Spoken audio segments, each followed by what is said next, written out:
Urdu alphabet Hindi से उर्दू सीखें।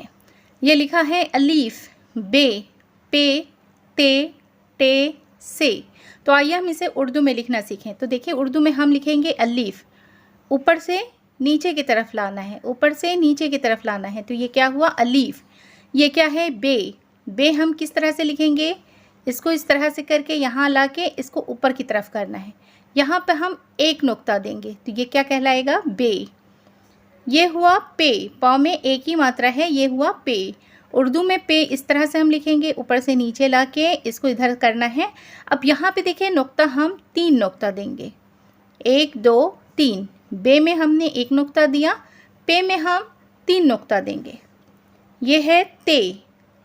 ते हम कैसे लिखेंगे, ठीक इसी तरह से इसको करना है और यहाँ पे लाना है। अब इस पे हम नुक्ता 2 नुक्ता देंगे तो ये क्या हुआ ते। ये क्या लिखा है टे, टौ में एक ही मात्रा है, ये क्या लिखा है टे। टे हम कैसे लिखेंगे, ठीक इसी तरह से हम लिखेंगे और इसके ऊपर छोटा सा हम तो देंगे तो ये क्या कहलाएगा टे। ये क्या लिखा है से। उर्दू में हम से कैसे लिखेंगे, इसको इस तरह से करके ऐसे करना है। अब इसके ऊपर हम नुक्ता देंगे, 3 नुक्ता देंगे। ये क्या हुआ से। अलीफ, बे, पे, ते, टे, से।